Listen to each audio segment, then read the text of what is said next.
Hello দোস্ত, তো রান্না তো কমপ্লিট হলো। তো কী কী রান্না করেছি সেটাই দেখাবো আপনাদের বন্ধুরা। আজকে ভীষণ গরম পড়েছে। হ্যালো দোস্ত, গুড আফটারনুন।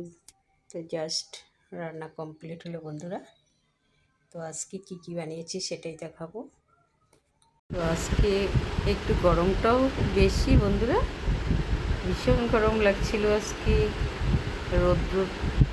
রৌদ্রও অনেক আজকে। রান্না কমপ্লিট হয়ে গেল। তো বন্ধুরা দেখতে থাকুন, যদি ভালো লাগে তো লাইক কমেন্ট অবশ্যই করবেন। হ্যালো দোস্ত, গুড আফটারনুন। তো জাস্ট রান্না কমপ্লিট হলো বন্ধুরা। তো আজকে কি কি বানিয়েছি সেটাই দেখাবো।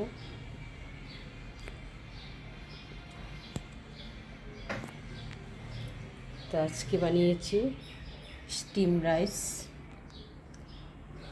রহড়ের ডাল, আর এখানে তিতা সিদ্ধ আছে অল্প, আর এখানে ফিশ ফ্রাই ডালের সঙ্গে খাবার জন্য, আর কাতল ভাপা করেছি একদম ড্রাই করে, একটু পোস্ত আর শস্য দিয়ে